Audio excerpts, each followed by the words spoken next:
So on Saturday, I went to take my 2-year-old to the library, and he wanted to go out the garage door, not the one that was open. And he was stomping his feet. He was screaming and crying and yelling. And eventually I just picked him up, put him in the car, and the rest of the day went smoothly. Unfortunately, that was the second worst meltdown I saw this weekend. We're going to get into it today on the show, and I will avoid tearing and crying as much as I can while we talk about the weekend series against the White Sox.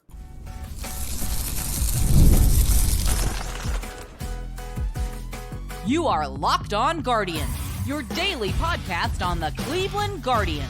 Part of the Locked On Podcast Network, your team every day. Hello, everyone. Welcome to the show. And yes, I realize tearing isn't a verb. I don't know why I used that there in that last bit in the intro, but hey, it was a rough weekend on multiple levels. Today's episode is brought to you by Prize Picks, the easiest and most exciting way to play daily fantasy sports. Go to prizepicks.com/LockedOnMLB and use the code all lowercase LockedOnMLB for a first deposit match up to $100. Listen, it wasn't fun. You're facing a team that was on a historically bad stretch, and they take 3 out of 4. Listen, good teams sometimes get swept by bad teams. I'm going to make a quick reference here. Cleveland had 2 sweeps last year. One was Oakland. The other was Texas in August. The team that won the World Series, they swept in August. So sometimes weird things happen. Was it in the broadcast, if you were listening, they were bringing up the fact that someone good was getting swept by the Colorado Rockies, and I can't think who it was who got swept by the Rockies this weekend. Another good team. So Baseball is weird. I'll pull up who Colorado swept this week. But yeah, it was, it stinks, and it definitely made me quite frustrated. They swept the Rangers. That was the team they swept. But good timing because the Guardians play them next. Yeah. Sure, so yeah, it's 2 teams that had bad weekends. Yeah, it's it was frustrating. We also don't want to just be like, burn it to the ground. That's not the correct reaction on May 11th. So I'm gonna just kind of go quietly for a bit, because I definitely spent my weekend sending all my burn it to the ground texts to Justin, so I could get that material out of me before we got to the show. So Justin was definitely the voice of reason all weekend. So I'm gonna quiet down and let him be the voice of reason right now. Well, I mean, it's a bad weekend. You could sit there and say good teams get beat by bad teams any given day. Like we had this conversation last week, did we not? That you have to show up to play every day. I forget who the Guardians played the week before the White Sox came to town, or whoever it was. They had just beaten Minnesota 2 games, right? So I remember Austin Hedges was saying, like, when the White Sox came to town the first time for the home opening series, he said, we can't let ourselves get down. We have to take every team seriously. And, maybe they needed another come to Jesus moment. But that's the problem, too, at the end on May 12th, is that if you had it wasn't really a come to Jesus moment with that first time around. But if you need one of those in May, chances are the rest of your season is going to be very challenging. And for all baseball teams, nobody, for the most part, the Dodgers roster is ridiculous. They've had their struggles at times this year. The Dodgers roster is really good, and who some of your teams are going to be, like the Orioles are going to be really good. But for a majority of teams that are kind of in the middle, and this is why we said coming into the year, the Guardians have a wide range of outcomes of how their season could go. Like there were a whole lot of possibilities how the season could play out. And obviously things changed after the Bieber injury quite a bit. Now you got the Quan injury, all that stuff, but it's going to take some time to figure out who this team is. But most teams in this range don't know who they are on May 12th. Like there's a reason, the old adage is you don't look at the standings until Memorial Day. And, you've got a team like the White Sox who they could look at the standings today, tomorrow, Memorial Day, July 4th, Labor Day. Not going to change. They're going to be in last place. There's no question at this point how bad they're going to be. It does stink that they have 12 wins this year and 4 against Cleveland. Someone said they're 9-6 or now maybe 9-7 since they got Tommy Pham. That's interesting. So they've played better with Tommy Pham. I don't know if that really means anything, but he's played well. But I think, everybody goes through bad stretches. I think everybody was pretty happy with how things played out the first month of the year. The starting pitching was pretty rough. The bullpen was great. The hitting was timely. Like, I want to go back to April. I didn't do the splits for this, and I should have before the show. But they were hitting at a pretty high clip with runners in scoring position in the first month of the year, I'm pretty sure. And, we know those things fluctuate, right? That's not a consistent thing. That's why everyone's like, everybody who loves RBI, like, I'm sorry, like, no one loves RBI. Right. It just doesn't last. It's all about It's the timing. non-predictive. It's not predictive at all. You should go back and look what they were hitting as running scoring position in April. I don't have the data in front of me, but right now they're hitting a slump offensively, and that's not to excuse their play this weekend, which we're going to get into. Offensively, the approach was bad. The defense, was pretty rough.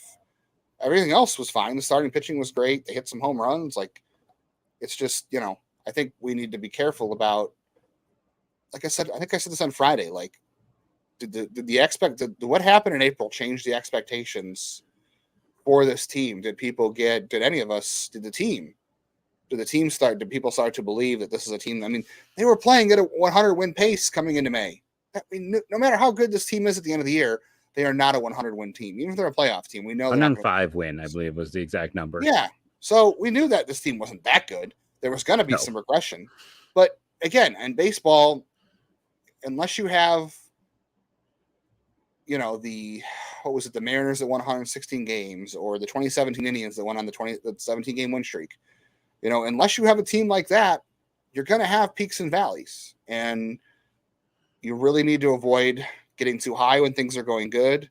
I don't know if this is, I'm rambling here, but I don't know if this is a saying other people have heard. My dad used to say this, but you're never as good when things are going good. You're never as bad when things are going bad. The truth is always somewhere in the middle. And this is the first rough stretch of the year for the Guardians. And that's how people are responding to it. That's how they look. Like, we're all biased, but we're looking at the body language and how the games have gone in Chicago. And that just kind of confirms like how we feel about the weekend series also overall.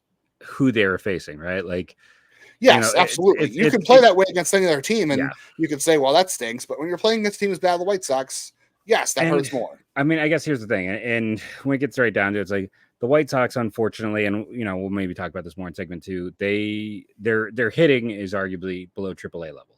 Like, that is the thing. But Cleveland, for 2 of those games, you could argue they faced a decent pitcher. Now, the Clevenger, Shea and Feedy, we can have a separate one there, but like, but it was Cleveland's offense that left, and listen, I'll say what I always say: you got to beat the White Sox. You got to beat a team that is historically bad. A split would have been disappointing, so to get your backside handed to you was crushing. I expect us to have, about 5 watchers. We'll thank all of our moms and our non-moms who watch every day. Josh Hoover is an everydayer who I made a comment that he'd watch. Mom. Yeah, who's not our mom? Because Friday we only had 500 people, so I'm expecting this not to be good. Just because, unfortunately, it is a rough weekend. It is a team where it is hard when the offense is as bad as it is, and offense is fun. That we're in this situation right now where I don't know. We're low on answers and searching with just many a question. And I think we were kind of hoping that, like, listen, losing Quan we knew would hurt. We were hoping Manzardo would be more Quan than Jackson Holiday. Unfortunately, he's been more Jackson Holiday. I was texting Justin over the weekend. I said, what name did I say? Did I say Quan twice? Quan, yeah. Yeah, Manzardo. Just making sure I heard what you were trying to say. Yeah, it's just me being tired in the evening and not thinking. But it's where I was texting Justin on Saturday evening that at that point in time, 6 of the 13 batters were hitting under 200. Now, I'm not a big fan of batting average. About a decade ago, I'd have been like, it's just worthless as RPS. That's not true. It has some value. It has some things it can show you. And when you had Florial's up to 200 and Roque's at 202. So by the end of the next game, they could be down to more than half the lineup hitting under 200. And that's a serious issue. Now, again, it is May. Guys can turn around. You don't want to overreact. We saw like how excited we got. Like, hey, Ty Freeman, this is it. He is him. And then now we're like, I don't know who he is. So you got to give these young guys opportunities because who knows what we got. But they got to figure it out too, because we can have our debates later on about the Valeras and Josh Rodriguez's, because the Yankees gave up on Florio because they didn't give an opportunity and then they were out of options. I believe Cleveland's going to be in that situation with a pair of interesting outfielders for next year. So they kind of have to start sorting. Maybe that's what they're doing. Maybe they're giving everyone a third of a season to see if anyone can step up and take it. But at the same time, you look at the Gabriel Arias of it, where they gave him all that time and he was productive, but he didn't step up and grab it. And now he's in this in-between role. And we'll talk a little more Arias in segment 2, but Yeah, this team is just, they're frustrating, but fun sometimes. Like, it's still a first place team. It's still a team that is playing well. It was a rough weekend. You have every reason to be frustrated if you're a fan of this team. You have every reason Sure. to have serious doubts about this team. Absolutely. I totally get that. But it's still a team that is first place halfway through May. It's still a team that has some things that are going very well for them. And it's still a team that has the first overall pick in a pretty. Listen, if you're picking after the top 10, not a good draft. If you're picking top 10, good draft. So there's a lot of reasons to still be excited for this team and this There season. are. And as we said too on Friday, not that everybody listened, but on Friday, is that I still don't think we know who this team is. Again, No. you've got a lot of players in the lineup. Tyler Freeman is still trying to prove himself at the major league level. Kyle Manzardo now is. David Fry kind of is. Will Brennan's still trying to prove himself, even though he's been one of the more consistent hitters recently. And I think we're seeing another level, a good level for him right now. Gabriel Arias is trying to prove something. Brian Rocchio is trying to prove something. Estevan Florial is trying to prove something. You've got Bo Naylor has to prove something soon. Jeez. For a second, I thought you were going to say you have to prove something. I'm like, I would fail. I'd have a 0 batting average. Yeah, I have a 0 too. I'm out of options. I was out of options long ago.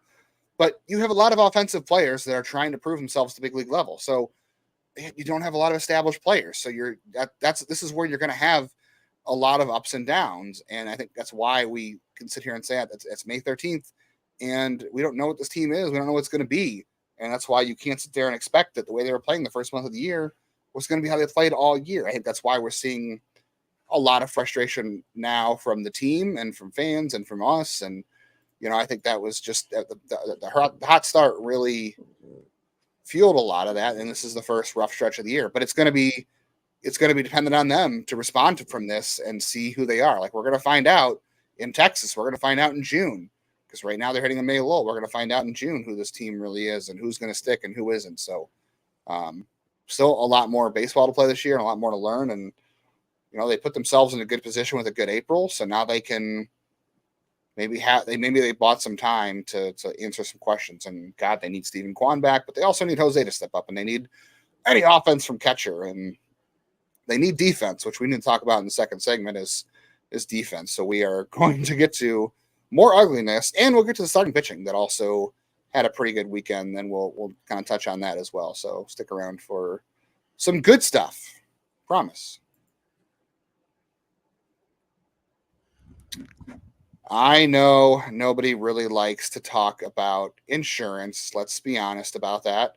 But, it's something we all have to go through at some point. And life insurance is a very important piece of what we're doing in life and just dealing with real life things. Policygenius, you can find insurance policies that start at just $282 a year for $1 million of coverage. Some options even offer same-day approval and avoid unnecessary medical exams. I had life insurance with my job, and actually we switched insurance, and I lost my life insurance because of how we switched insurance. That's very common. That happens a lot. So that's why Policygenius is super important. Or maybe, you have a high-risk job and life insurance costs a lot, or maybe it's not offered to you because of that. So you need to find alternative routes. There's a lot of things that go into this. But it's important to have, and it may not even come with you if you leave your job. That's why Policygenius is important, because they have a team of licensed experts that can help you talk through it, and they don't have any sort of reason to recommend any single insurance policy or any kind of company, because they're unbiased. So you can appreciate any of their advice. And if you don't believe us, check out the thousands of 5-star reviews on Google and Trustpilot from customers who found the best fit for their needs. Check life insurance off your to-do list in no time with Policygenius. Head to policygenius.com/LockedOnMLB or click the link in the description and get your free life insurance quotes. See how much you can save. That is policygenius.com/LockedOnMLB. Something else you need to do. Maybe you don't need to do this on Monday. Maybe you don't want to do it. You want to wait for the Guardians to pick things up. But if you want to listen to more of the action, just check out SiriusXM and search Guardians. Let's quickly follow up on the offense, Jeff, because I think the biggest issue for this weekend with the offense was, hey, they hit a ton of solo home runs. They hit some home runs on Sunday. This team, believe it or not, right now, Jeff, where do you think they rank in terms of home runs in baseball? Where would you guess? 15th. If you haven't seen it. You would be wrong, Jeff. You want to try again? 12. Still wrong. 18. I feel like I need a hot or cold to know if I'm. They're doing eighth. They're eighth in baseball in home runs at 45. I would Never not would have have guessed guessed that that, coming into no. the year. I don't know how many are solo home runs, but the All biggest of them. issue is No, I'm kidding. Obviously, yeah. I know they're not. Thursday through Saturday they had 2 walks, and then Sunday they had 4, but one was intentional, so we'll call it 3. So they doubled their walks for the weekend in one game. That to me is the biggest issue. We've been talking about this for, I feel like, the whole season so far. You've been talking about it since probably longer than I've been on the podcast with you. Is that going back to team in 2022? This team just doesn't ever walk. They are, I think last in baseball in the walk rate. If they're not last, they're 6 at 7.6. And the teams that are below them, Jeff, are the Angels, not good. The Rockies, not good. The White Sox, not supposed to be good. The Baltimore Orioles, they have a better lineup than the Guardians. Let's just be honest. And Miami, who is terrible. So outside of Baltimore, if you think Cleveland and Baltimore have been similar offenses, and I can't really help you, but every team below them is terrible. I just don't think you can rely on an offense full of contact hitters, and you're adding power, but when hitting with runners in scoring position or BABIP luck doesn't go your way, what keeps you from falling out is the ability to work a walk. They just don't have that right now. They haven't had it. I feel like we've talked about this so much. Yeah, it's definitely one of those things where I gotta adjust. Sorry, I got the cat here like pulling down my headphones. But it's that whole situation where being able to walk just puts more pressure on the pitchers. It leads to good outcomes. You need to have some guys who do it, and right now, unfortunately, no one is. And David Fry against lefties, they intentionally walk him. They got smart. Yeah, I mean, there's just not a whole lot else. I think that, I think they need some balance, like the same way like they spent the offseason going out and getting a whole bunch of potential like free swinger types. We'll see if it works or doesn't work. But at some point, they also need to go out and get the Carlos Santanas, get someone like that who can step up and work counts like crazy and walk and even be like borderline passive.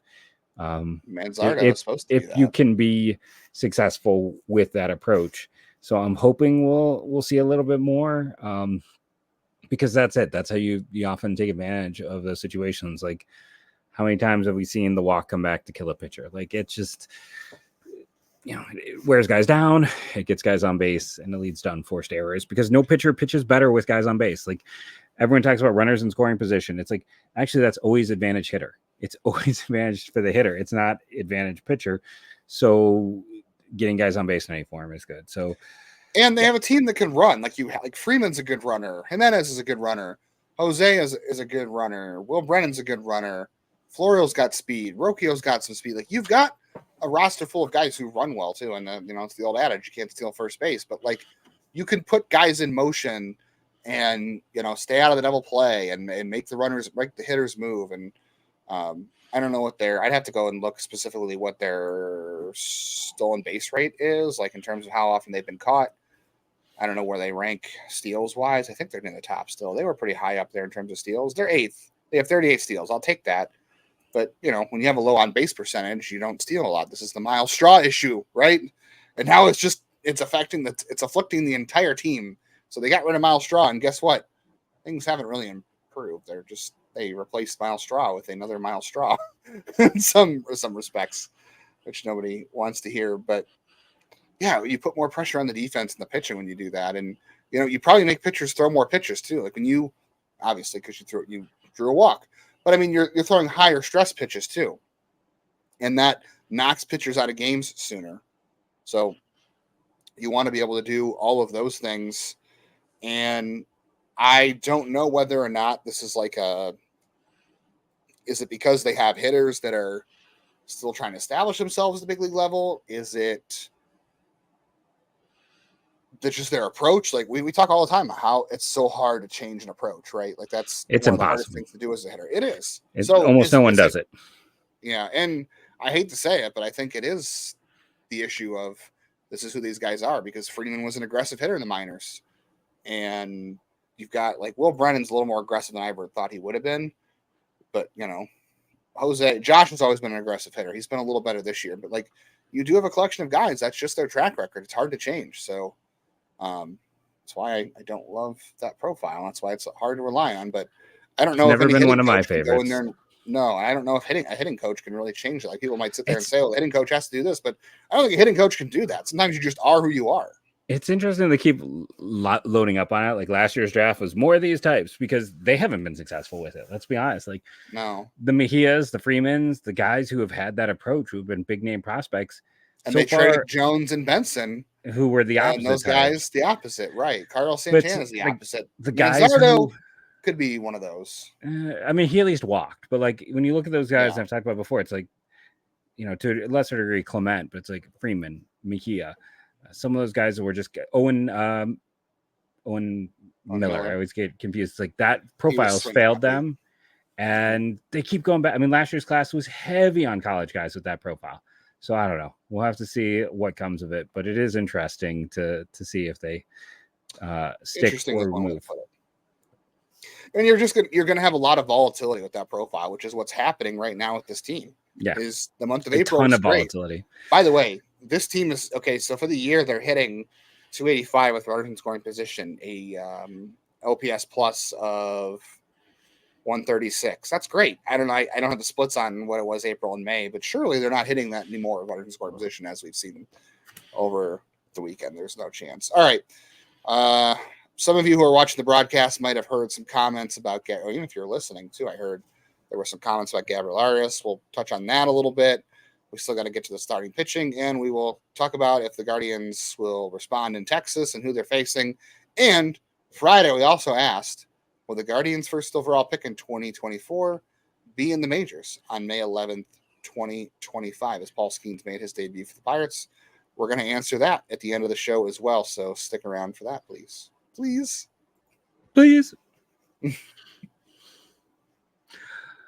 Let's talk about our good friends over at Prize Picks. I often talk about Prize Picks on the show, and it's because, as I always talk about, it's you versus numbers. You're not competing against the person who is smarter than you.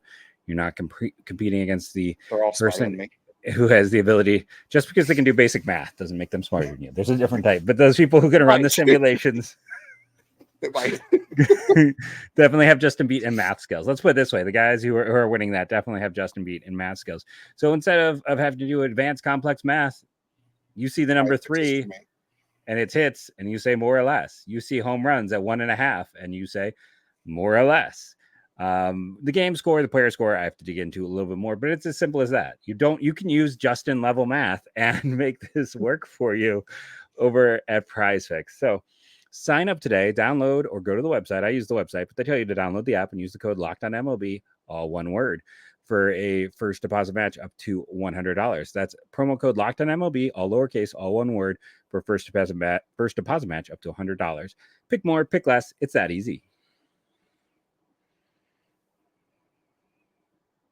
Here's some math I can do. It's not math. Here's a word problem. Go to your SiriusXM app, just search Guardians, and you can listen to the Guardians against the Rangers all week long. I can do that level of problem solving. So what are the Guardians going to do about Gabriel Arias? That play at second base was that Friday. That was brutal. That cost Carlos Carrasco. A few brutal plays this weekend.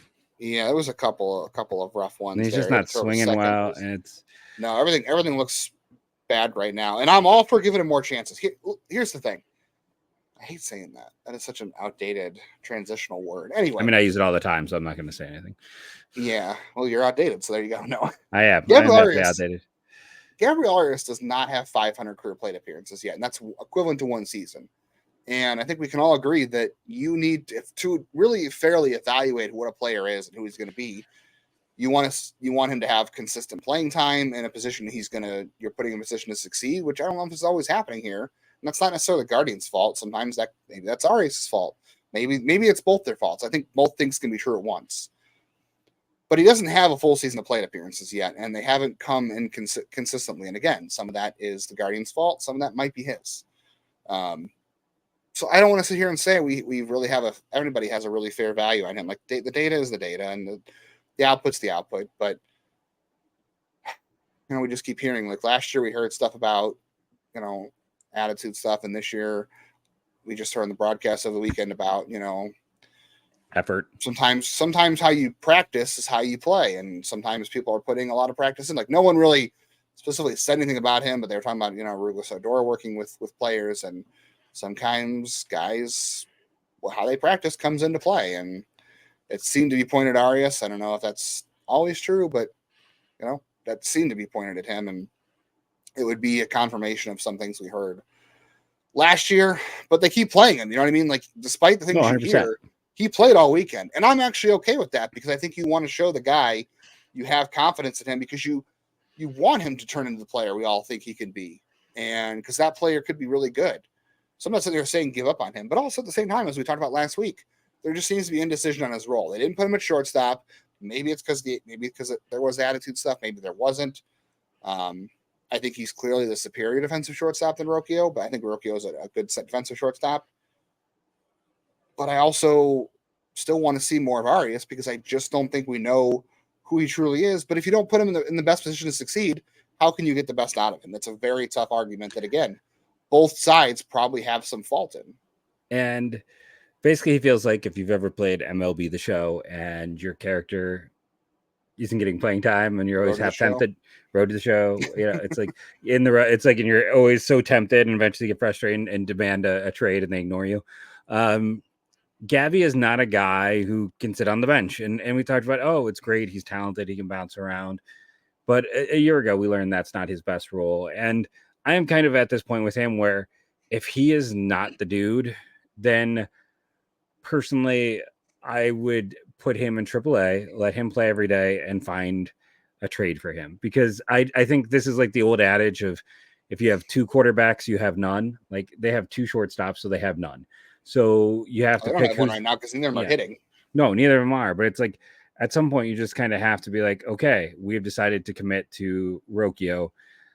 This is the downside to not figuring out this problem a year ago. This is the downside to sitting there and keeping him till he was out of time is they got themselves into this situation and now they're paying for it. They did not do good by Arias doing that.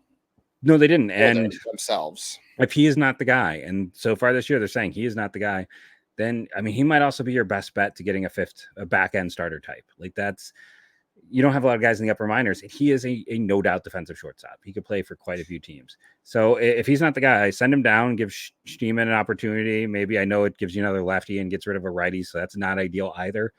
But let him maybe rebound some of his value and then let him get that opportunity.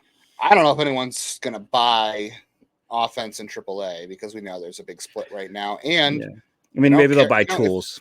If there are maturity issues too, like you're not going to correct those either.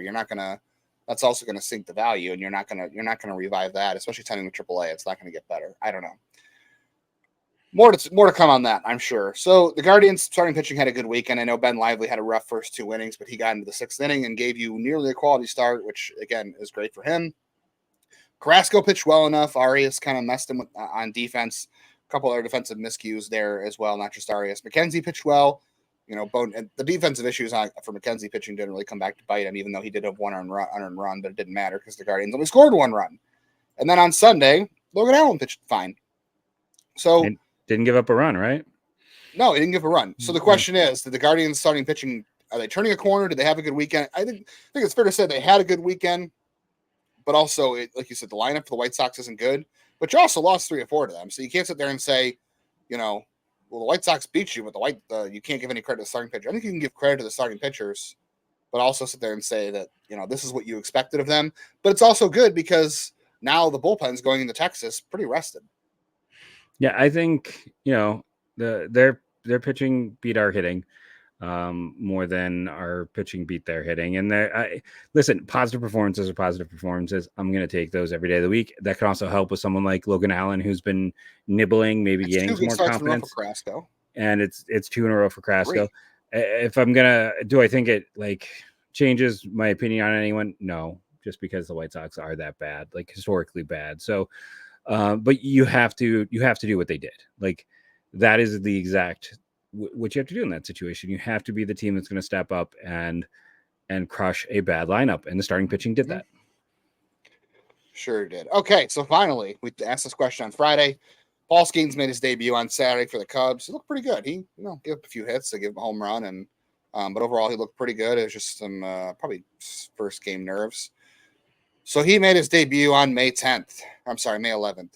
On May 11th, will the Guardians' first overall pick in 2024 be up in 2025, May 11th? Yes or no? I'm going to vote yes. And Does it matter matter who the pick is, Jeff? I think it helps if it's Bazana. It does matter. Like if it's a prep guy, which I don't think it is, no chance. If it's Jack, I think he is the farthest behind of any of those college hitters as well. So I don't think so. Condon, it'd be harder because he has the mediocre data against off-speed stuff. So all he's going to do is face plus off-speed stuff in the minors. Saw some holes in his swing against velocity over the weekend. Yeah, and he definitely, people are pounding. People are figuring. I mean, he's still great. Don't get me wrong. He's still 1B for me, and he'd be the guy who'd been the top overall pick 3 of the last 4 years. But Bazana is a safe profile with no real errors or issues, and it goes back to that draft pick compensation where, especially someone like Bazana, let's be honest, we're all human. And people are going to be charmed by that accent. He's going to be someone where he is going to talk to media and they are going to love him. And you've got a chance with him to legitimately get a bonus first rounder. Like he'll be a name. Everyone's going to know him. Everyone's going to be excited to talk to him. Everyone's going to be excited for the story. He's a guy that has a good chance, even before the pitch is thrown, to be a rookie of the year and to get them a first round pick. So Bazana in particular, I think he has a chance to start next year, especially with the way Rogia was hitting. He has a chance next year to be your starting second baseman. Yeah, I wouldn't doubt it. I will say if it's Bazana, he'll be up by May 11th next year. If it's Condon, no, because Bazana, because he doesn't have the higher ceiling than Condon, I think you're more likely to be able to keep him beyond his rookie years of control. Whereas Condon, because of his higher ceiling, if he reaches that, you're less than likely to be able to keep him the full 6 or full 7 beyond 7 years. So I will say no, he won't be up by then because they will play, and that'll be an expensive profile if he hits home runs too. So that'll be a Super 2 issue. So I'll say they won't play Super 2 issues with Bazana, but they would with Condon. So if it's Bazana, he'll be up. If it's Condon, if it's not, and if it's anybody else, he won't be up. I think only guy I think he'll be up is Bazana, unless it's like it won't be Smith or Burns, but I guess it could be them. But yeah, I just think that whoever you get is probably only here for 6 and done. Like as long as it goes. Well. If it's Bazana, I don't agree with that. We can touch on that more tomorrow. Yeah. But if it's Bazana, I disagree with that. Real quickly, reactions to the City Connects. I like them, but here's the thing: they're just uniforms. If you think they're cool, cool. If you don't, you don't. I don't like them. They made me think of the 1980s. Let people enjoy them. If they enjoy them, let them enjoy them. If you don't, that's fine. This is a big, complex world. Not everyone's going to love the same things. My wife loves Brussels sprouts. I hate Brussels sprouts. I still cook them for her. I love Brussels sprouts. Okay, so Brussels sprouts, black licorice, eggnog. I'm just going to sit here and eat a big bowl one day and lose all of our waters. That's so disgusting. I like them, but if you don't, I understand. But let people enjoy them, and I think they're cool. And if they don't, then that's for you. Don't just. It's still baseball. Tell us what you think. Tell us what you think. So we disagree on this one. I thought they're kind of boring. I loved the Rays ones. They did the jersey. They make me think everything else is whatever. It just made me think about the 1980s. There's something about it that was very. Well, they said that they wanted to pay homage to the early 90s. So there's a little bit of new and a little bit of old, and I like paying the homage. Always pay homage. We'll pay homage. Pay homage to the show by checking it out every day. Please make sure you're joining us. Rate and review, download. It helps. Thank you again to everyone like Justin Hoover is an everydayer. And great name. Thank you all. Go Guardians, go beat the Rangers.